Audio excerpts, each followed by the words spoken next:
তুমি তোমার ভাইয়ের কোনো কথা বলো আর ও যদি শুনতে পাই তাকে যদি খারাপ লাগে, এটাই হলো গীবত। শোনো, তুমি তোমার ভাইয়ের কোনো কথা কোনো জায়গায় বলছো, আর যার কথা বলছো ও যদি শুনতে পায় তাকে যদি খারাপ লাগে, এটা হলো গীবত।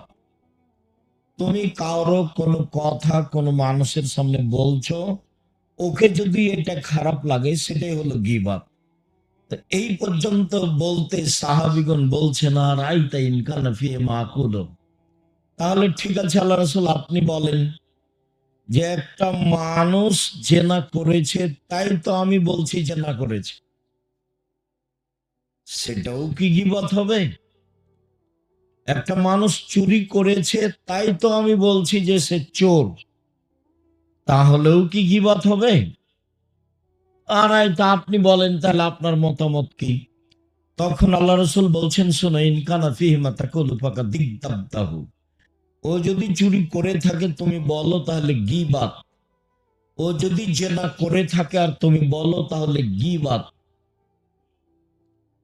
আর ওয়াইল্লাকুম মা ইয়াকুলু মা ফিহি ফাকাদিবতাহু। আর তুমি যদি ও এটা করেনি, তুমি তার ব্যাপারে বলছো ফাকাদ বাহাত্তাহু, তুমি তাহলে তার উপরে অপবাদ লাগালে। ও তো জেনা করেনি, তুমি বলে দিলে। ও তো গালি দেয়নি, তুমি বলে দিলে, তাহলে তুমি তার উপরে অপবাদ লাগালে। তো দুইটার শাস্তি দুই রকম। আমি যদি আপনার গীবত করি, তাহলে আপনার হাত ধরে ক্ষমা নিতে হবে, তাছাড়া এই পাপ ক্ষমা হবে না। বিচারের মাঠে এই পাপ ক্ষমা হবে না। কাবা ঘরের গিলাপ ধরে কান্নাকাটি করলেও ক্ষমা হবে না। আজ থেকে নিয়ে মরা পর্যন্ত ক্ষমা চাইলেও ক্ষমা হবে না।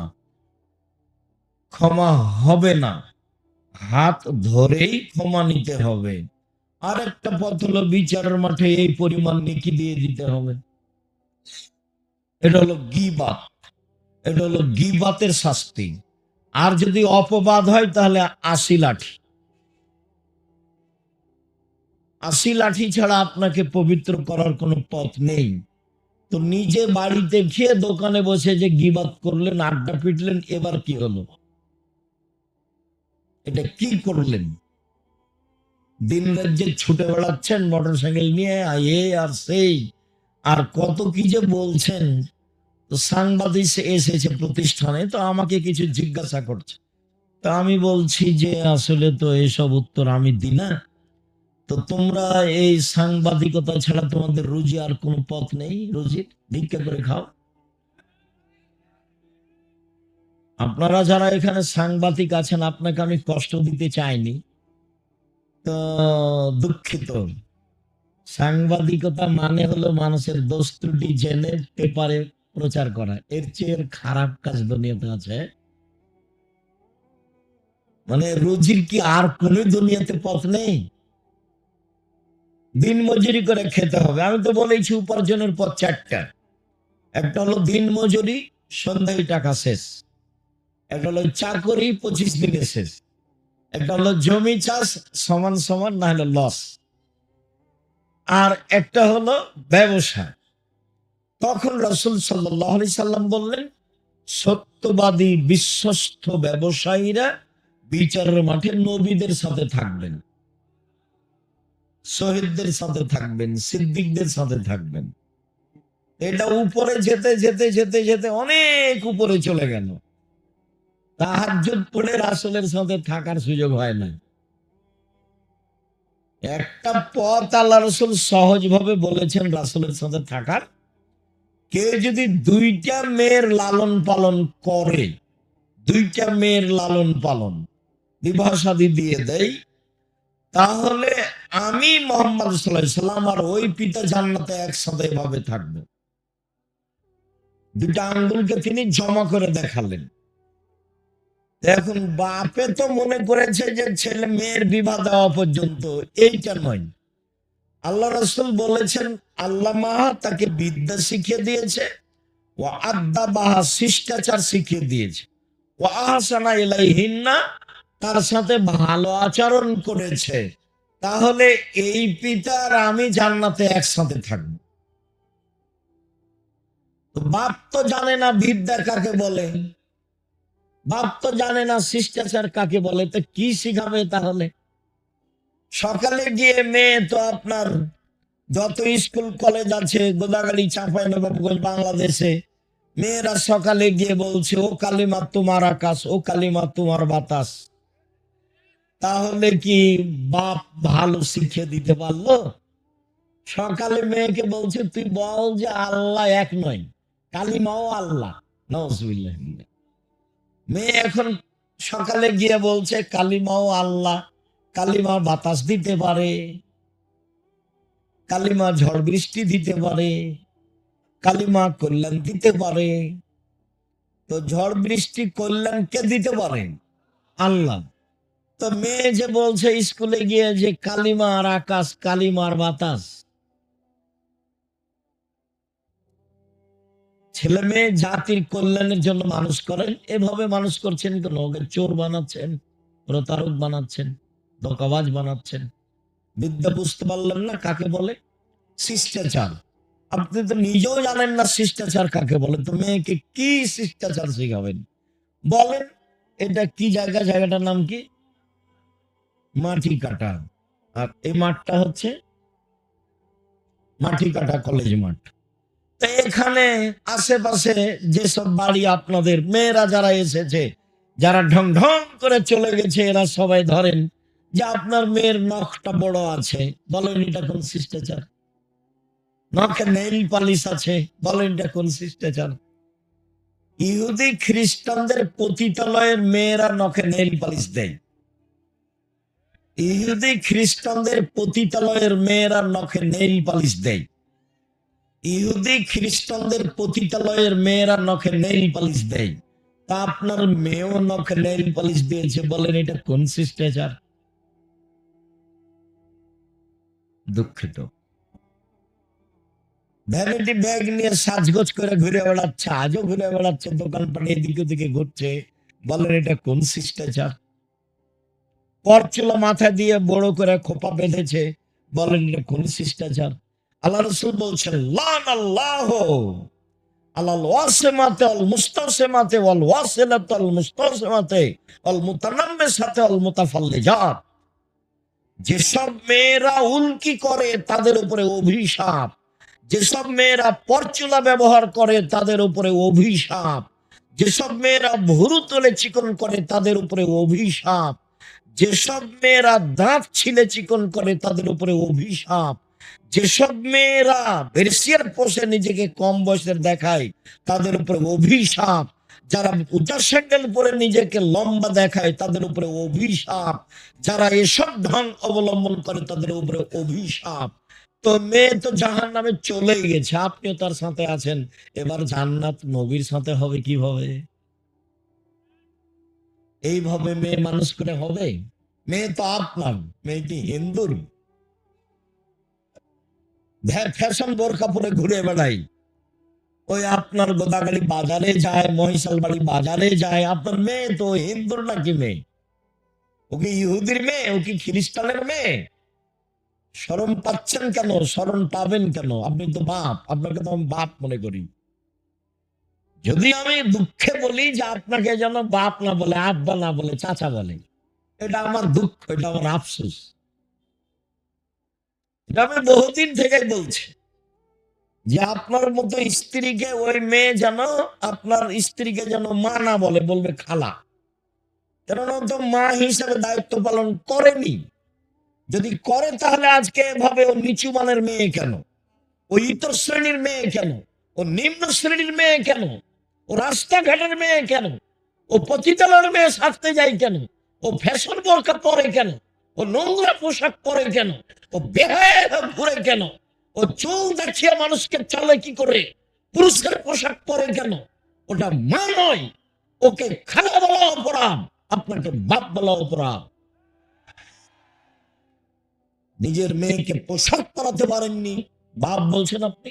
কি হিসেবে আপনি বলেন আপনার আমার দুইটা মেয়ে আছে, লালন পালন করেছি, বিবাহ দিয়েছি, তাহলে আমিও নবীর সাথে থাকবো? কথা তো ঠিক, কিন্তু মেয়ের যা অবস্থা তো জাহান নামে চলেই গেছে। ইয়া মাশার নিসা তাসাদ্দাকনা ফাইন উরিতুকুন্না আকসালাহানিন নারে। হে মহিলারা শোনো, তোমরা দান করে জাহান্নাম থেকে বাঁচো। তোমাদের অধিকাংশ নারী জাহান্নামী। জাহান্নাম বলতে নারী আর নারী, জাহান্নাম বলতে নারী আর নারী, জাহান্নাম বলতে শুধু নারীকেই বুঝায়, মহিলাকেই বুঝায়। যদিও মহিলাদের জান্নাতে যাওয়া সহজ পথ, চারটা কাজ করলে জান্নাতে চলে যাবে। এক, 5 ওয়াক্ত সালাত। 2, রমজান মাসের সিয়াম রোজা। 3, স্বামীকে মেনে চলা। 4, জেনায় লিপ্ত না হওয়া। জান্নাতের সব দরজা খোলা। প্রত্যেক সহজ করে রেখেছেন আল্লাহ রাসূল। কিন্তু আপনি যে জান্নাতে রাসূলের সাথে থাকবেন, আপনার মেয়ের অবস্থা কি? ও কেন বাজারে গেল? আপনি কি মরে গেছেন? ওর গায়ে, ওর হাতে এখন একটা ভ্যানিটি ব্যাগ আছে, ওটা কেন ওর তার সাথে? ওটা কেন? ও কেন বাজারে যায়? ও কেন এভাবে চলে? ও কেন কাপড় কিনতে যাবে? ওর বাপ মরেছে, ওর শ্বশুর মরেছে, ওর ভাই মরেছে, ওর বোনের ছেলে মরেছে, ওর ভাইয়ের ছেলে মরেছে। ওই একাই দুনিয়াতে থাকে, ও যায় কেন? ওর শরম হয় না কেন? ওর হায়া হয় না কেন? ওর লজ্জা হয় না কেন? ওর শরম হয় না কেন? এর ইতস্তবোধ হয় না কেন? ও নিজেকে মনে করে না কেন যে আমি মহিলা? যে মনে করে না কেন? কেন মনে করে না? আয়েশা রাদিয়াল্লাহু তাআলা আনহা বলেন, আমি পায়খানা টয়লেটে গেছিলাম দূরে, এসে দেখছি জনগণ সব চলে গেছে, আমি এখন একাই, আমি বসে আছি। সাফওয়ান ইবনে মুআত্তাল আমাকে দূর থেকে দেখে বুঝতে পেরেছেন। তিনি আমাকে দেখে চিনলেন কি করে? পর্দার আয়াত নাযিল হওয়ার আগে তিনি আমাকে দেখেছিলেন। আমি ছিলাম হালকা পাতলা মেয়ে। হাদিসে বোঝা যায় তার রূপের অভাব ছিল না, তবে অবশ্যই তিনি সারার মতো সুন্দরী ছিলেন না। পৃথিবীর সবচেয়ে সুন্দরী মহিলা হচ্ছেন ইব্রাহিম আলাইহিস সালামের স্ত্রী সারা। তবে তিনি সাফিয়াকে নিজের চেয়ে সুন্দরী মনে করতেন। কাজেই মাঝে মধ্যে তিনি বলতেন, হাসবুকালিন নিসা, হাসবুকালিন নবী সাফিয়া কাদা ওয়া কাদা। আপনি সাফিয়ার অত সুন্দরী গুণ বলেন কেন? যে সাফিয়া সুন্দরী মহিলা, সাফিয়া এই মহিলা, আরে সাফিয়া তো একটা খাটো মহিলা, আপনি তার এত প্রশংসা করেন কেন? এটা আয়েশা রাদিয়াল্লাহু তাআলা বলেন, এবং বুঝতে পারতেন যে সাফের কিছুটা সুন্দরী গুণ আমার চেয়ে বেশি আছে, এটা তিনি আঁচ করতেন। যখন এভাবে বলেছেন, আরো তো একটা খাটো মহিলা, আপনি তার প্রশংসা করছেন, তখন আল্লাহ রাসূল বলছেন, হে আয়েশা, লাকাদ কুলতা কালিমাতান লাউ মাজাজাত বিহাল বাহরু লা ওয়াজাজাতহু। আয়েশা, তুমি যেই কথা বললে, এই কথা যদি সাগরে ফেলে দেওয়া হয়, তাহলে সাগরের পানি ঘোলা হয়ে যাবে। তুমি খাটো বলেছো, বদনাম পেয়েছে, সেটা আমার পরের কথা। এখন কথা হলো এই যে আপনি আপনার 2 মেয়ের কারণে রাসূলের সাথে জান্নাতে থাকতে পাবেন কিনা, এইটা আমার কথা। এই মুহূর্তে রাসূল সাল্লাল্লাহু আলাইহি সাল্লাম বললেন, ওই সব মহিলাদের উপরে অভিশাপ যারা পরচুলা ব্যবহার করে, যারা ভুরু তুলে চিকন করে, যারা দাঁত ছিলে চিকন করে, যারা উল্কি গায়ে লাগায়, যারা নিজেদেরকে উঁচু লম্বা দেখানোর জন্য উঁচু স্যান্ডেল পরে, যারা ব্রেসিয়ার পরে নিজেকে কম বয়সী প্রমাণ করতে চায়, এদের উপরে অভিশাপ, এদের উপরে অভিশাপ, এদের উপরে আল্লাহর গজব নাযিল হবে।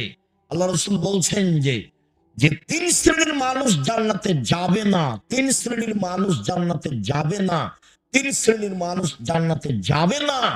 তার এক শ্রেণীর মানুষ হচ্ছে রাজলাতু মিনান নিসায়ে, পুরুষের বেশধারী নারী, যারা পুরুষের জুতা স্যান্ডেল পরে, যারা পুরুষের শার্ট প্যান্ট পরে, যারা পুরুষের পোশাক পরে, তারা জান্নাতে যাবে না। আপনার মেয়ে তো প্যান্ট পরে আছে এখন, আল্লাহ রাসূল তো ঘোষণা আগে দিয়েছেন। তা আপনি তখন তাহাজ্জুদ পড়েও হবে না, হজ করেও হবে না, পথ তো সব বন্ধ হয়ে গেছে মেয়ের কারণে। যে মেয়ের কারণে রাসূলের সাথে কিভাবে থাকার সুযোগ হচ্ছিল, একসাথে রাসূলের সাথে একসাথে। আবার আঙ্গুল দেখিয়েছেন এইভাবে, বুঝতে পারা যায় না নাকি? ফাঁকা নাই, জমা। আবার বলেছেন কে যদি এতিম লালন পালন করে, এতিম, তাহলে সে লোক আর আমি জান্নাতে এভাবে থাকবো। বোঝা যায় না? একটু ফাঁকা।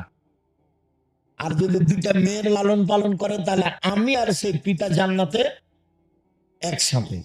তো এবার তো আল্লাহ রাসূল বলছেন যে ও মেয়ের কারণে জাহান্নামে চলে গেছে। তাহলে কি হলো? বাপের পরিচয় দেন, বাপের মতো পরিচয় দিয়ে জীবিকা নির্বাহ করেন। ওই মেয়েকে ভুল পথ থেকে ফিরাতেই হবে যে কোনো মূল্যে, যে কোনো মূল্যে। আর সেদিনও বলে গেছি বাপের পরিচয়, বাপ কাকে বলে। আবারও বলি, সংক্ষিপ্ত ভাবে বলি। আবু বকর সিদ্দিক রাদিয়াল্লাহু তাআলা আনহু মেরে দিলেন মেয়েকে। আবু বকর সিদ্দিক রাদিয়াল্লাহু তাআলা আনহু পৃথিবীতে সবচেয়ে দামি মানুষ নবী রাসূল ব্যতীত। আয়েশা রাদিয়াল্লাহু তাআলা আনহা পৃথিবীতে সবচেয়ে দামি মহিলা। মুহাম্মদ সাল্লাল্লাহু আলাইহি সাল্লাম পৃথিবীতে নবী রাসূল নির্বিশেষে সবার চেয়ে দামি মানুষ। আবু বকর সিদ্দিক মেয়েকে মেরে দিলেন, বিবাহদারী মেয়েকে মারলেন, পূর্ণ যুবতী মেয়েকে মারলেন, জামাইয়ের সামনে মারলেন, সবচেয়ে বড় মানুষে মারলেন, সবচেয়ে বড় মহিলাকে মারলেন, সবচেয়ে বড় মানুষের সামনে মারলেন, বিবাহদারী মেয়েকে মারলেন, পূর্ণ যুবতী মেয়েকে মারলেন, জামাইয়ের সামনে মারলেন, দিন দুপুরে মারলেন, খোলা মাঠে মারলেন, 1400 মানুষের সামনে মারলেন, সবচেয়ে বড় মানুষে মারলেন, আবু বকর সিদ্দিক রাদিয়াল্লাহু তাআলা আনহু মারলেন, সবচেয়ে বড় মহিলাকে মারলেন, আয়েশা রাদিয়াল্লাহু তাআলা আনহাকে মারলেন, সবচেয়ে বড় মানুষের সামনে মারলেন, মুহাম্মদ সাল্লাল্লাহু আলাইহি সাল্লামের সামনে মারলেন, জামাইয়ের সামনে মারলেন। শুধু জামাইয়ের সামনে নয়, জামাই যখন মেয়ে বেটির উরু রানের উপরে মাথা দিয়ে ঘুমিয়েছিলেন তখন মেরেছে। বুঝাতে পারিনি কথা? জামাই আমাদের দেশে তো মারতে যাওয়া বহুদূরের কথা। শ্বশুর যদি দেখে যে জামাই মেয়ের উরু রানের উপরে মাথা দিয়ে ঘুমিয়ে আছে, তাহলে পাল্টা এভাবে ঘুরে যাবে, মানে যাওয়াই যাবে না ওইদিকে। পরিবেশটা আমাদের দেশের এরকম। তা আয়েশা রাদিয়াল্লাহু তাআলা আনহার উরু রানের উপরে মাথা দিয়ে ঘুমিয়ে আছেন মুহাম্মদ সাল্লাল্লাহু আলাইহি সাল্লাম। সবচেয়ে বড় মানুষ ঘুমিয়ে আছেন, সবচেয়ে বড় মহিলার কোলে ঘুমিয়ে আছেন, সবচেয়ে বড় মানুষে মারছেন, জামাইয়ের সামনে মারছেন, বিবাহদারী মেয়েকে মারছেন, পূর্ণ যুবতী মেয়েকে মারছেন, হাত দিয়ে মারছেন, বাপে বেটিকে মারছেন। বেটি কোনোদিন বাপের কাছে বড় হয় না, 7 ছেলের মা হলেও পিটিয়ে ভাট ফাটিয়ে দিতে হবে। 19-20 দেখলেই এর নাম বাপ। আয়েশা বলছেন ফাল্লাকা জানি লাকসাতান শাদীদা, এত জোরে আমার বাপ আমার কোমরের উপরে মারলেন, কোমরের উপরে, যে আমার স্বামী আমার উরু রানের উপরে মাথা দিয়ে না ঘুমালে আমি মায়ের কারণে দূরে সরে যেতাম, এত জোরে মেরেছেন। আমি নিজেকে টিকে রাখার চেষ্টা করেছি যাতে করে আমার স্বামীর ঘুম ভেঙে না যায়।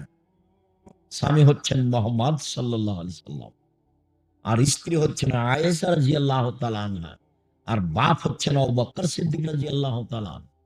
খোলা মাঠে মেরে দিলেন মেয়েকে, জামাইয়ের সামনে মারলেন, হাত দিয়ে মারলেন, খোলা মাঠে মারলেন, 1400 মানুষের সামনে মারলেন।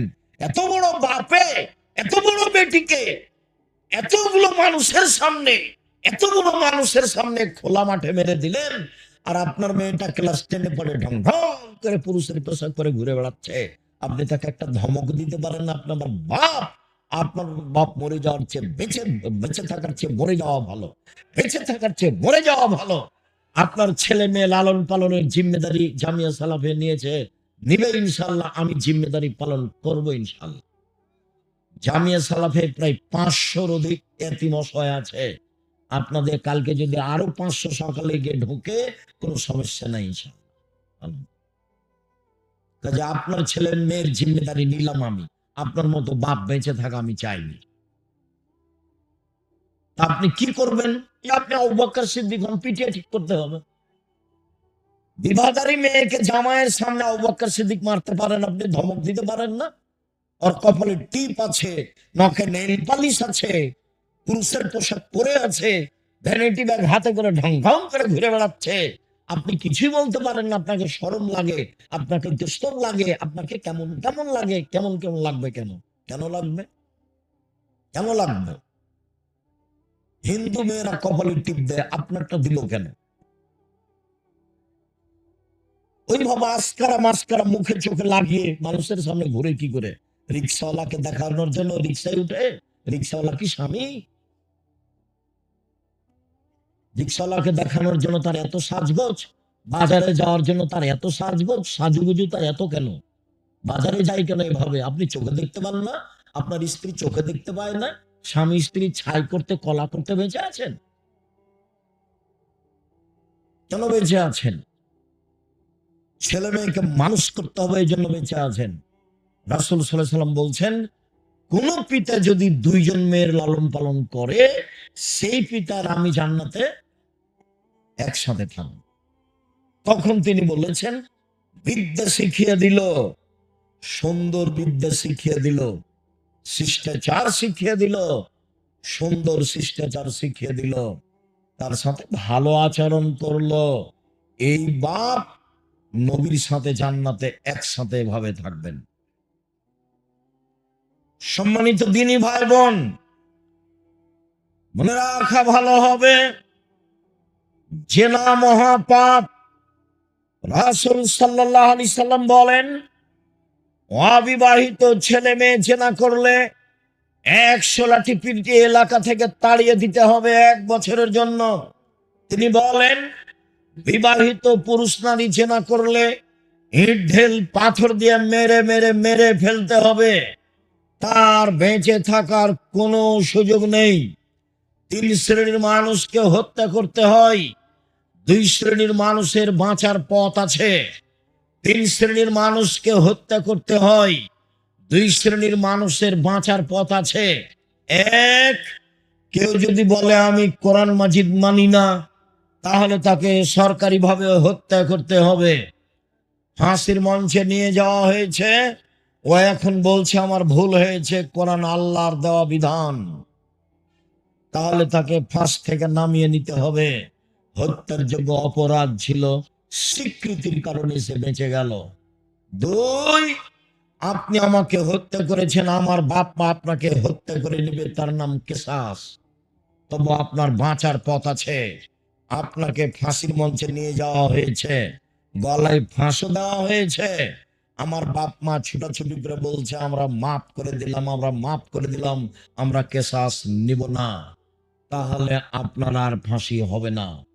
3, বিবাহ করার পরে যদি কেউ জেনায় লিপ্ত হয়, তাহলে তাকে পৃথিবীতে বাঁচিয়ে রাখার কোনো পথই নেই, কিয়ামত পর্যন্ত কোনো পথ বেরো হবে না। বিবাহ করার পরে যদি কেউ জেনায় লিপ্ত হয়, তাহলে তাকে পৃথিবীতে বাঁচিয়ে রাখার কোনো পথ নেই, পুরুষ হোক আর নারী হোক। জেনা মহাপাপ, জেনা মহাপাপ, জেনা মহাপাপ।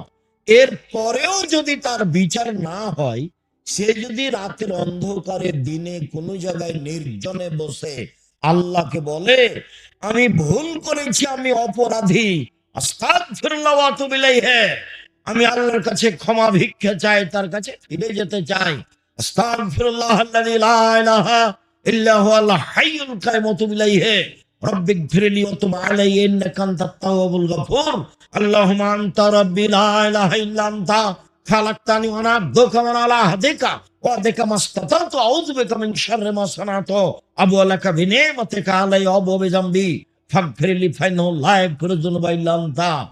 আল্লাহ এই পাপ তার ক্ষমা করে দিবেন ইনশাআল্লাহ। কেন? এই পাপ কার সাথে জড়িত? আল্লাহর সাথে জড়িত। আপনি দোকানে বসে আমার বদনাম করেছেন, মরা পর্যন্ত ক্ষমা চান, দেখি হয় নাকি? যদি আল্লাহ আপনাকে ক্ষমা করে দেন, আল্লাহ হবেন জালেম। আল্লাহ বলেছেন আমি জুলুম করি না, আমার উপরে জুলুম আমি হারাম করেছি, ইন্নী হারামতু যুলমা আলাইয়া, আমার উপরে জুলুম আমি হারাম করেছি। তুমি যার বদনাম করেছো সেখানে ক্ষমা নেওয়া গা, এখানে কেন? কথা স্পষ্ট হয়নি? জিন্দেগিতে মুখ খুলবেন না কারো নামে। এই বাচ্চা, ছেলেগুলো ওখানে দৌড়াচ্ছে, আপনারা দেখলেন না? এই ছেলেরা, তোমাদের এখানে লোকজন নেই, তোমরা ওখানে দাঁড়িয়ে আছো কেন? জায়গা নাই নাকি? তোমাদের জন্যই তো আমি এসেছি। ভাইজান, আপনি ওখানে কেন দাঁড়িয়ে আছেন? আমি আপনার জন্য এসেছি। আমি এখানে কোনো স্বার্থ নিয়ে আসিনি, আমি নির্বাচন করি না, এবং আমি কোনো তাফসীর মাহফিল করি না। আমার কাছে কোনো উদ্দেশ্য নেই আপনাকে একটু পরকালমুখী করা। আমি আপনার জন্য খাস করে এসেছি। আপনাকে আলোচনা ভারী লাগুক আর হালকা লাগুক, দয়া করে আপনি ধৈর্যের পরিচয় দিবেন। কিছুক্ষণ আপনি অপেক্ষা করবেন, আমি আপনার জন্য এসেছি। আপনারা মহিলারা, আপনারা আমার দিনী বোন। আমি আপনাকে যতই কঠিন করে বলি না কেন, আপনার আমি উপকারের জন্য এসেছি, আপনার আমি কল্যাণ কামনা করি। আপনি আমার দিনী বোন, আমার কিছু করার নেই। রাসূল সাল্লাল্লাহু আলাইহি ওয়াসাল্লাম এইভাবেই বলেছেন। তিনি বলছেন, ইন্নাল মারাতা তুকবিলু ফি সূরাতি শায়তান ওয়া তুদবিরু ফি সূরাতি শায়তান। নিশ্চয় মহিলারা শয়তানের বেশ ধরে আসে, নিশ্চয় মহিলারা শয়তানের বেশ ধরে যায়। বলেন তো আমি কি করতে পারি? আল্লাহ রাসূল এইভাবেই বলছেন। এই ছেলে, তোমাদের কি কাজ এখানে? মুখে কথা বলবো না, চুপ করে যদি কাজ করার লাগে চুপ থেকে করো। এখন তো মাইক চলছে, কোনো কাজ দেখায় না আমাকে। সম্মানিত দিনী ভাই বোন, আমার দিনী বোনেরা, আমি কি করতে পারি? রাসূল সাল্লাল্লাহু আলাইহি ওয়াসাল্লাম এইভাবেই বলছেন। তিনি বলছেন, মা তারাকতু বাদি ফিতনাতান আযরা লিরিজালি মিনান নিসায়ে। আমার জীবন আমি ছাড়িনি কোন বস্তু যেটা পুরুষের জন্য বিপজ্জনক হতে পারে নারীদের চেয়ে। পৃথিবীর মানুষ শুনে রেখো, আমি ছাড়িনি কোন বস্তু পৃথিবীতে যেটা পুরুষের জন্য বেশি বিপজ্জনক হতে পারে নারীদের চেয়ে। পৃথিবীর মানুষ শুনে রেখো, নারী হচ্ছে তোমাদের জন্য সবচেয়ে বিপজ্জনক বস্তু। নারী হচ্ছে তোমাদের জন্য সবচেয়ে বিপজ্জনক বস্তু। এই মেয়ে, এই ফ্যাশন বোরকা পরেছো কেন? শরম পাও না? তোমার দিকে মানুষ দেখে, তোমার বাপ এটা দেখে না? আমি কি করতে পারি? রাসূল এভাবেই বলছেন। রাসূল সাল্লাল্লাহু আলাইহি ওয়াসাল্লাম বলছেন, পৃথিবীর মানুষ, ফাত্তাকুদ দুনিয়া ওয়াত্তাকুন নিসা। তোমরা মহিলা থেকে বেঁচে থাকো, দুনিয়া থেকে বেঁচে থাকো। পৃথিবীর মানুষ, তোমরা মহিলা থেকে বেঁচে থাকো, দুনিয়া থেকে বেঁচে থাকো। এই দুনিয়া হচ্ছে জড় বস্তু, অত্যাধুনিক যন্ত্র। যেভাবে বসে আছেন সেভাবে ছবি ধরে রাখছে। মহিলার গায়ে হাত লাগালে ওইভাবেই ছবি ধরে রাখছে মাটি। ভাবির সাথে এসেছে মোটর সাইকেলে, ওইভাবে মাটি ছবি ধরে রাখছে। পৃথিবী হচ্ছে সবচেয়ে অত্যাধুনিক যন্ত্র। বিচারের মাঠে সব সাক্ষী দিবে। সেদিন তুমি বেকায়দায় পড়ে যাবা। ভাবির সাথে এভাবে গল্প করো না, শ্যালিকার সাথে এভাবে কথা বলো না। পরকাল হবেই। আর এভাবে দল সংগঠন করে, মারামারি করে, মানুষকে জেল হাজতে দিয়ে, মানুষকে অপমান করে, নির্যাতিত করে দুনিয়ায় সফলতা অর্জন করিও না। জুলুম করিও না, জুলুম করো না। মানুষকে অপমান করো না, মানুষকে হত্যা করো না, মানুষকে জেল হাজতে দিও না। নইলে তোমার অপমান ঘনিয়ে এসেছে, আসবেই। যে যত বড় জালেম, তার দুনিয়াতে ধ্বংসর সময় তত কম। তোমাদের নেত্রীর সময় ছিল মাত্র ৪৫ মিনিট, আর ফেরাউনের সময় ছিল ৩-৪ মিনিট। আর আজ সামুদ মিনিটই পায়নি, বাস নাই। আজ সামুদ ওরা মিনিট পায়নি, বিদ্যুৎ চমকে উঠেছে, নাই, গেছে দুনিয়া থেকে। জুলুম করো না, এভাবে মানুষের বিরুদ্ধে যায়ও না, দল সংগঠন করে মানুষের বদনাম করো না, গীবাত করো না। আমি আব্দুর রাজ্জাক বিন ইউসুফ, আপনার বাড়ির মানুষ। আমি আপনাকে কাছে থেকে বলছি, আমি আপনার ঘরের মানুষ। আপনাকে আমি ভাই মনে করে বলছি, দেশের লোক মনে করে বলছি। নিজের জন্য যেমন বাঁচা চাই, আপনার জন্য আমি তেমন বাঁচা চাই। উপস্থিত বৈঠকের মহিলারা শোনেন, আপনি উল্টা বুঝিয়েন না। আপনার নেতা যা বলেছে, আমি যা বলছি, আমারটাই ঠিক, এ কথাই ঠিক, এ কথাই ঠিক, এ কথাই ঠিক। জাতির যদি রাস্তাঘাট করে দিতে না পারি, জাতির যদি স্কুল কলেজ করে দিতে না পারি, জাতিকে চূড়ান্ত সঠিক ধর্ম দিতে পারবো ইনশাআল্লাহ। ধর্মের ব্যাপারে জাতিকে ফাঁকি দিয়ে পরকাল হারাতে না ছিলই। শুনুন, আপনি কটাক্ষ চোখে দেখবেন আর হাঁটবেন, এটা আমি চাইনি। আপনি বিনিবন যেভাবে বৈঠক করছেন, এই বৈঠক রাসূলের বৈঠক নয়। আপনি ভুল বুঝেছেন। কোরআন মাজিদের গায়ে যদি মিথ্যে কথা লেখা থাকে, ৩৫ বছর থেকে দেখাচ্ছি, কতদিন থেকে, ৯০ সাল থেকে দেখাচ্ছি, কোরআনের গায়ে যদি পাতা পাতা মিথ্যা দোয়া লেখা থাকে, পরের পৃষ্ঠা আছে, এক পৃষ্ঠে একটা বাক্য রাসূলের নাই। ৩৫ বছর থেকে বলছি, ৯০ সাল থেকে বলছি। কোন মায়ের বেটা প্রমাণ করতে পারে যেটা রাসূলের বাক্য? কোরআনের গায়ে যদি মানুষ মিথ্যা কথা লিখতে পারে, ধর্মের বহু জগতে মানুষ মিথ্যা কথা বলবে? কোরআন মাজিদ খুলে মানুষ বলছে, দেখেন আল্লাহ বলছে মিলাদ করতে হবে। নবী মিলাদ করলেন না, সাহাবী করলেন না, তাবি করলেন না, পৃথিবীর কোন বড় বিদ্বান করলেন না। আর এখন মাওলানা সাহেব দেখাচ্ছে, এ দেখেন আল্লাহ বলছে মিলাদ করতে। দেশের শতকরা ৯৫ জন বক্তা মিথ্যুক, এ কথাই ঠিক। আপনি খালি বলেন না যে দেখেন আপনি আমার বক্তার মিথ্যা কথা দেখেন, তো খালি বলেন না সাহস করে, তারপর আমি দেখছি। দেশের শতকরা ৯৮ জন মুফাসসির মিথ্যুক, ধর্মের নামে মিথ্যা কথা বলছে। আপনি বই পড়েন না, আমি তো চেষ্টা চালাচ্ছি আপনার সাথে থাকার, প্রতিষ্ঠান দিয়ে, কলম দিয়ে, মিডিয়া দিয়ে সব সময় চাচ্ছি। মনে বড় সাধ, এই দেশের মাটিতে আমি উন্নত মানের প্রতিষ্ঠান গড়বই ইনশাআল্লাহ, যেখানে ছেলে মেয়ে বাংলা, ইংরেজি, আরবি উন্নত মানের শিক্ষা অর্জন করে জাতির অন্যায়ের বিরুদ্ধে লড়বে, মুখে কলমে মিডিয়ায় লড়বে ইনশাআল্লাহ। জীবন বাজি রেখে চেষ্টা চালিয়ে যাচ্ছি এবং তারা লড়ে যাচ্ছে। মুখে আছি, মিডিয়াতে আছি, কলমে আছি, দিন রাত আছি। কোন জায়গাতে জেনে শুনে সজ্ঞানে সরিষা সম পরিমাণ স্বার্থের আশ্রয় নিনি। উপরওয়ালা দেখছে, ৯০ সাল থেকে না আজ পর্যন্ত একটা বাক্য স্বার্থে বলিনি। কোন স্বার্থ না এখানে, স্বার্থ একটাই, আল্লাহকে সন্তুষ্ট করা, আপনাকে পরকালমুখী করা। যেহেতু মরতেই হবে এটা আপনি বুঝছেন, তাই মানে পরকালমুখী। কেন আপনি দোকানে বসে আড্ডা পিটা মানুষের বদনাম করেন? আপনি কি বুঝেন?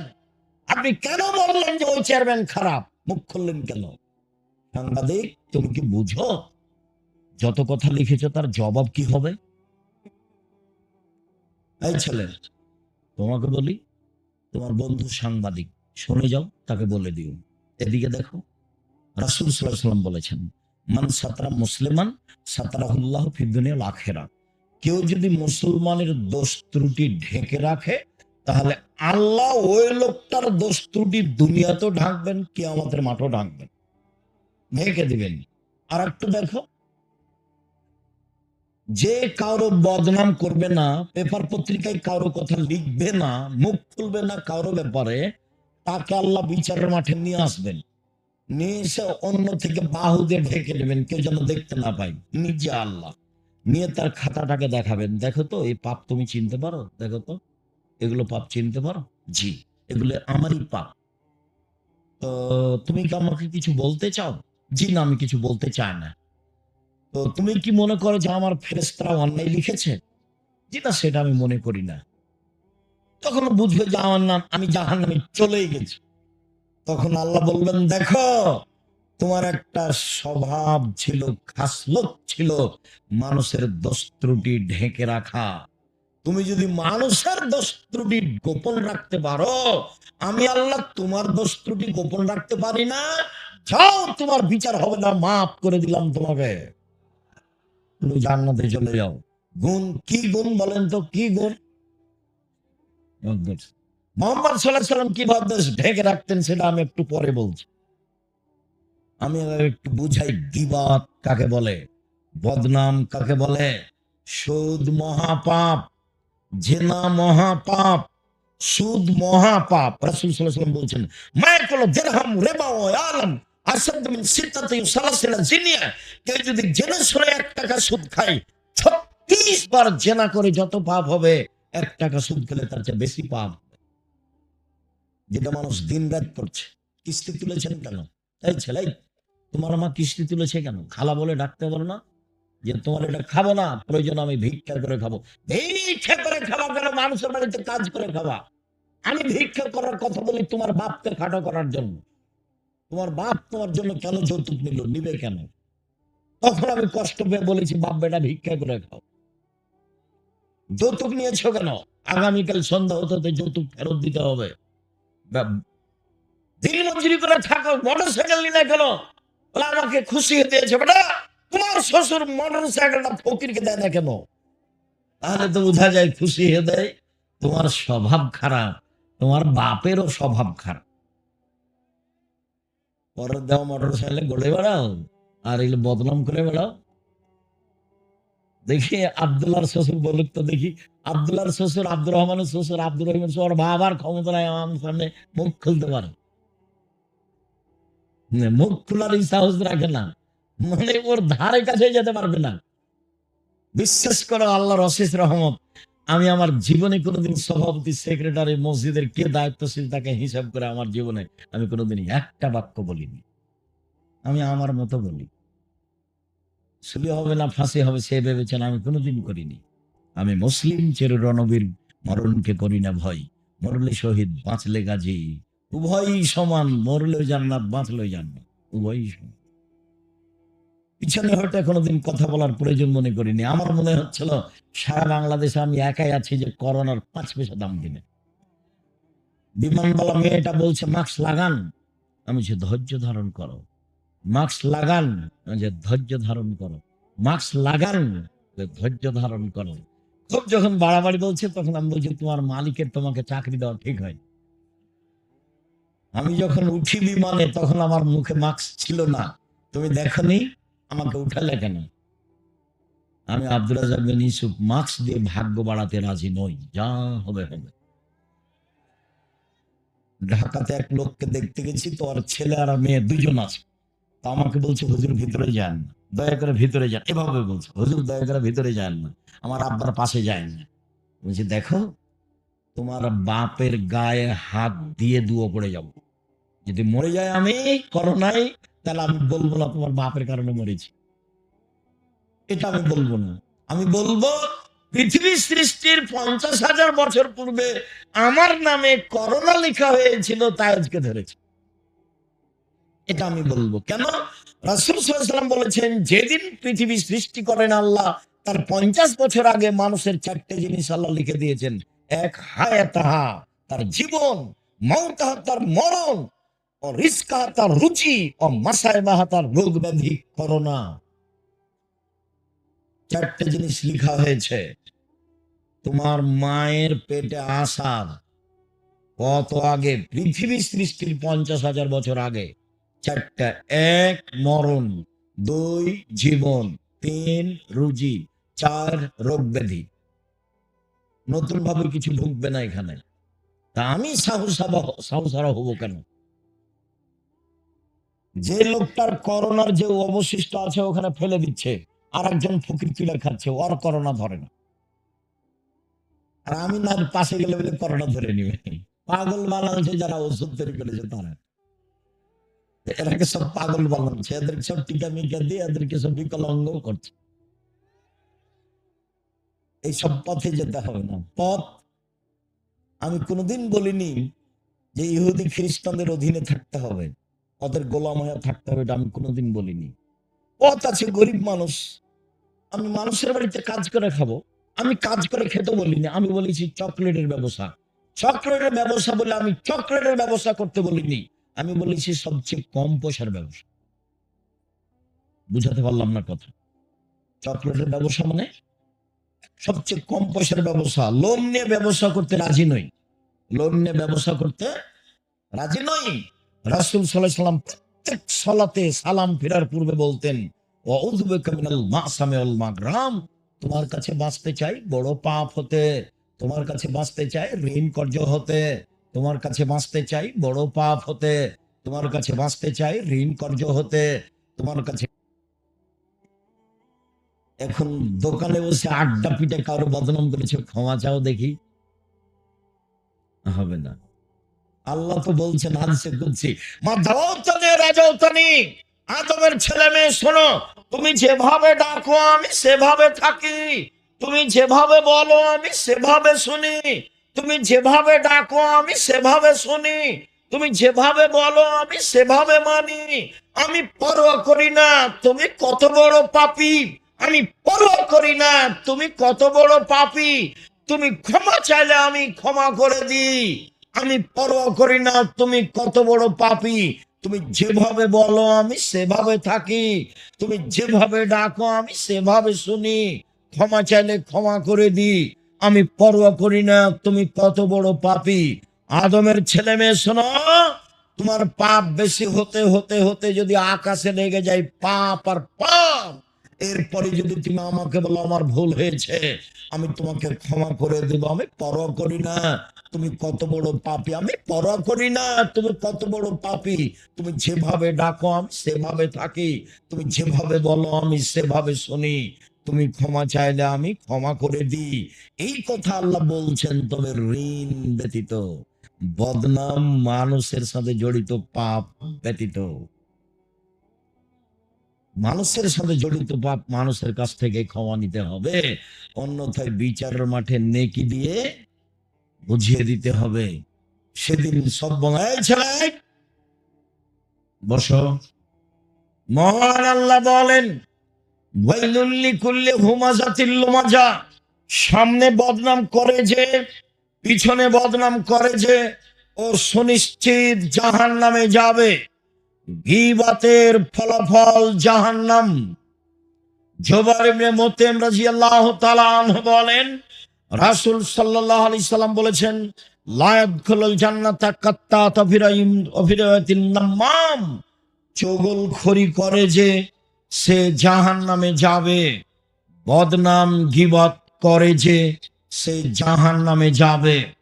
রাসূল সাল্লাল্লাহু আলাইহি সাল্লাম বলেন, পৃথিবীর মানুষ শুনে রেখো, বদনাম মহাপাপ, গীবাত মহাপাপ, বিচারের মাঠে সবচেয়ে নিকৃষ্ট জঘন্য মানুষ হবে যে মানুষের বদনাম এখানে একটা বলে ওইখানে আর একটা বলে, এ হবে সবচেয়ে খারাপ মানুষ। রাসূল সাল্লাল্লাহু আলাইহি সাল্লাম বলেন, পৃথিবীর মানুষ শুনে রেখো, যারা মানুষের বদনাম গীবাত করে বিচারের মাঠে তাদের মুখে হবে দুইটা আগুনের জিহ্বা। মুখে দুইটা কি হবে? আগুনের জিহ্বা। অবাক অবস্থা। রাসূল সাল্লাল্লাহু আলাইহি সাল্লাম বলেন, পৃথিবীর মানুষ, লা তুজিল মুসলিমিনা, মানুষের বদনাম গীবাত করে মানুষকে কষ্ট দিও না। ওয়ালা তুয়াইরুহুম, তোমরা তাদের নিন্দা করো না। ওয়ালা তাত্তাবি আওরাতিহিম, তোমরা কারো পিছে পড়ো না। ওমাই ইয়াত্তাবি আওরাতা আখিহাল মুসলিম, কেউ যখন কারো বদনাম করে তখন আল্লাহ তার বদনামের পিছনে লেগে যান।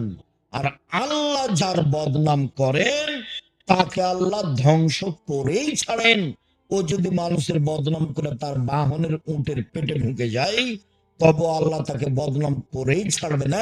ছেলে বলো তো দেখি, তুমি মানুষের বদনাম করলে তোমার বদনাম কে করবে? আল্লাহ। মানুষের বদনাম করে যদি তুমি পাথরের মধ্যে ঢুকে যাও বা তোমার উটটার পেটের মধ্যে ঢুকে যাও, তবে তোমাকে আল্লাহ সেখানে অপমান করবে। এর নাম বদনাম, এর নাম গীবত। রাসূল সাল্লাল্লাহু আলাইহি সাল্লাম বলেন, আমাকে জিবরাইল মেরাজে নিয়ে যাচ্ছেন উপরে, দেখি অনেক মানুষ, তাদের লম্বা লম্বা নখ, তামার নখ হাতে, মুখকে এভাবে খামচা মেরে ধরছে, গোস্ত তুলে ফেলছে, বুকে এভাবে খামচা মেরে ধরছে, গোস্ত তুলে ফেলছে। আমি বললাম, জিবরাইল মান হাওলা, এরা কারা? যারা নিজেদের নখ দিয়ে মুখ এবং বুকের গোস্ত তুলে ফেলছে, এরা কারা? তখন আল্লাহ জিবরাইল বলছেন, শুনেন, আল্লাযীনা ইয়াকাউনা ফি আরাজিন নাস, এরা হচ্ছে ওরা যারা মানুষের বদনাম গীবত করত। আপনি মহিলা মানুষ, এই মেয়ে চলে গেছো নাকি? গল্প করছো নাকি? মুখ বন্ধ করো। উপস্থিত বৈঠকের দিনই বল, আপনি মুখখান বন্ধ করেন। এই মেয়ে কথা বলছো কেন? আপনি একটু মুখখান বন্ধ করেন। মহিলাদের স্বভাব, এক কেজি চাউল কর্জ নিতে গেছে ধার, ধার নিতে গিয়ে বলছে, বুবু শুনেছো কি হয়েছে, বুবু শুনেছো কি, বলে কি, একটু চাউলটা দাও, বলছে আর বল না আগে কি হয়েছে, আগে বদনামটা শুনবে তারপরে। মহিলা মানুষ বদনাম দিয়ে তার জীবন চলে, মানুষের গিবত দিয়ে তারা জীবন চলে। যে মহিলা আপনার বাড়িতে এসে কারোর বদনাম করতে চাচ্ছে, আপনি বলেন মুখখান বন্ধ করেন, আমি কারোর বদনাম, আপনাকে চাউলই দিব না, যান। আপনাকে ভালো লাগবে ও কার বদনাম শুরু করেছে, যে আপনার শত্রু তার। ও কার বদনাম শুরু করেছে বললেন তো দেখি, যে আপনার শত্রু তার। তখন আপনাকে খুব ভালো লাগছে, ঠিকই বলেছেন, আসলেই খারাপ, ঠিকই বলেছেন, আসলেই খারাপ, ঠিকই বলেছেন, আসলেই খারাপ, মানুষই নয়, এই সেই। আপনার খুব ভালো লাগছে, আর ওকেও বলতে ভালো লাগছে, কেন, ওই যে চাউল নিতে এসেছে, আটা নিতে এসেছে। দেখেন এবার অবস্থা কি, এর নাম হলো বদনাম। রাসূল সাল্লাল্লাহু আলাইহি সাল্লামকে বলা হলো, আল্লাহ রাসূল, বেশি বেশি মানুষের জাহান্নামে যায় কিভাবে? তখন আল্লাহ রাসূল বললেন, মুখ আর লজ্জা স্থান, এই দুটা জিনিস মানুষকে জাহান্নামে নিয়ে যায়। এক মুখ, আর দুই হলো লজ্জা স্থান। মুখে যদি মানুষের বদনাম করে তাহলে তার জান্নাতে যাওয়া। বাঁচার তিনটা পথ। এক, আলজেম বাইতাক, বাড়ির বাইরে যাবেন না, কাজ শেষ বাড়ি। খেয়ে উঠে হাত খান ভালো করে ধুচ্ছেন না, হাতটা না ধুয়ে আপনি যাচ্ছেন দোকানের দিকে, আপনার স্বভাব কত খারাপ, স্বভাবটা একবারে ইতর শ্রেণীর মতো, নিম্ন শ্রেণীর মানুষের মতো। বুঝেও বুঝে না ওরা, অন্তর আছে বুঝে না, দেখেও দেখে না ওরা, চক্ষু আছে দেখে না, শোনেও শোনে না ওরা, কান আছে শোনে না। উলায়েকা কালা আনাম, তারা পশু প্রাণীর মতো, তারা গরু ছাগলের মতো, তারা কুকুর শ্রীর মতো, ভালো মজাল বরং তার চেয়ে খারাপ। জিন্দিগিতে মানুষের বদনামে যাবেন না। রাসূল সাল্লাল্লাহু আলাইহি সাল্লাম বললেন, বাঁচার তিনটা পথ। এক, মুখ, জিহ্বা। দুই, জরুরি প্রয়োজন ছাড়া বাইরে যাবা না। তিন, পাপের জন্য কাঁদো।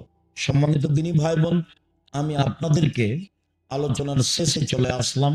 যদি এই বিষয়ে আলোচনা আরো ছিল, সময়ের গতিতে হবে ইনশাল্লাহ। আমরা আসতে দেরি করেছি যে পরিমাণ, সেই পরিমাণ আমাদের আগে হয়ে যাচ্ছে। আবারও কোনোদিন এলাকায় আসলে বিষয়ের উপর বিস্তারিত কথা হবে ইনশাল্লাহ। সম্মানিত দিনী ভাই বোন, এই ছেলে থামো। দেশের সবচেয়ে বড় প্রতিষ্ঠান জামিয়া সালাফিয়া, দেশ বিদেশের শিক্ষকদের পরিপূর্ণ। নূরানী বিভাগ 2026-এ ভিন্নভাবে চালু হচ্ছে, সর্ব ধরনের সেবা দিয়ে। জামিয়া সালাফিয়া শিক্ষক শিক্ষিকা সংখ্যা বেশি থাকবে। ডিসেম্বরে ফরম, 1 জানুয়ারি ভর্তি, বিষয়টা মনে রাখবেন। জামিয়া সালাফের পক্ষ থেকে বই পুস্তক আছে। আব্দুল্লাহর বইটা মনে হয় আছে, যে আল্লাহর পথে যাত্রা, এবং আব্দুর রহিমের বইটা হচ্ছে রাসূল সাল্লাল্লাহু আলাইহি সাল্লামকে যেভাবে দেখেছেন। আর আমার আদর্শ নারী, আদর্শ পরিবার, এগুলো তো আছেই। আর আমার পক্ষ থেকে একটা ফ্রি পত্রিকা আছে, একটা কিনলে ফ্রিটা পাওয়া যাবে, একটা কিনলে। আমি ফ্রি দেওয়ার জন্য আমি নিজে কিনে নিয়েছি পত্রিকা, যে পত্রিকা আপনারা টাকা দিয়ে ছাপান। এছাড়া বই আছে, দেখেন, নামাজ শিক্ষার বই। এত বই থাকার পরে আমি নামাজ শিক্ষা বই লিখতাম না, একবারে হাত দিয়ে ধরে সলাৎ শিক্ষা দেওয়ার চেষ্টা করেছি, একবারে হাতে খড়িটা আমি সলাৎ শিক্ষা দেওয়ার চেষ্টা করেছি, নামাজ। সে বইটা আপনি দেখবেন, আর যা বক্তব্য দিই সব উপদেশ বই আছে। তো সলাৎ শিক্ষা, উপদেশ বই, আর আব্দুল্লাহর বইগুলি আছে নাকি দেখেন, অর্থ গুরুত্বপূর্ণ বই বের হয়েছে। কয়েকটা জিজ্ঞাসা, আপনারা খালি চলে যাবেন না, আপনারা আমার জন্মভূমির মানুষ। আপনি বক্তব্য শুনতে আসলে আমাকে ভালো লাগে, বই পুস্তক শুনতে নিলে ভালো লাগে, আমার সাথে কোনো পরামর্শ করলে ভালো লাগে। মাঝে মধ্যে আমার আফসোস হয় যে আমি নিজের জন্মভূমিতে অনেক জায়গায় কথা বলতে পারি না। হরিমোহনে প্রোগ্রাম ছিল, হরিমোহন স্কুল মাঠে। তো হরিমোহন স্কুল মাঠে ওরা প্রোগ্রাম করতে পারছে না, অন্য জায়গায় করছে। চাঁপাইনবাবগঞ্জের মাটিতে এমন কোন মায়ের বেটা কে আছে যে ধর্মকে নতুন ভাবে পেশ করতে পারে? ঘুঘুরা তুলে দেব, কে আছে এমন? ওই মাঠে বক্তব্য দেওয়ার যোগ্যতা আমি রাখি, আলহামদুলিল্লাহ। ওখানে মাঠে বক্তব্য হতে দেওয়া হবে না মানে সে কে এমন ব্যক্তি আছে এটা আমি ধর্তব্যে রাখি না, ধারণাও রাখি না। তবে এই জুলুমের অবসান ঘটেছে, আরো ঘটবে। এই জুলুমের অবসান ঘটেছে, আরো ঘটবে। কোন সাহসে তুমি এই কাজ করতে যাও? কোরআন হাদিস তুমি কি বুঝো? তুমি কোরআন হাদিস কি বুঝো? তুমি মুখ দিয়ে শব্দ বের করলে ভুল হতে পারে। তুমি কি বুঝাতে চাও? আমাদের বক্তব্য কেন বন্ধ হবে? কেন হতে দেওয়া হবে না? কোথায় রহস্য? স্পষ্ট করো। সম্মানিত দিনী ভাই বোন, চাঁপাইনবাবগঞ্জ আমার জন্মভূমি জেলা, রাজশাহীর পাশে আছি, আপনাদের পাশে আছি। আপনাদেরকে আমি আমার জন্মভূমি এলাকার মানুষই মনে করি। কাজে আপনারা আসলে ভালো লাগে, পরামর্শ চাইলে ভালো লাগে, পরামর্শ দিলে ভালো লাগে। জামিয়া সালাফিয়া আমি একাই গড়িনি, চাঁপাইনবাবগঞ্জ রাজশাহী জেলার মানুষের জামিয়া সালাফিয়া। জামিয়া সালাফিয়া রাজশাহী যেটা, সেটা 50 বিঘা জমির উপরে ছেলেদেরটা, আর মেয়েদেরটা তানোরে প্রায় 60 থেকে 70 বিঘা জমির উপরে। জামিয়া সালাফিয়া যেটা রূপগঞ্জ নারায়ণগঞ্জ ঢাকায়, সেটা প্রায় 100 বিঘা জমির উপরে। যেটা দিনাজপুরে, সেটা প্রায় 20 বিঘা জমির উপরে। 300 জন শিক্ষক শিক্ষিকা আছেন, 40 লক্ষ টাকা মাসে বেতন লাগে।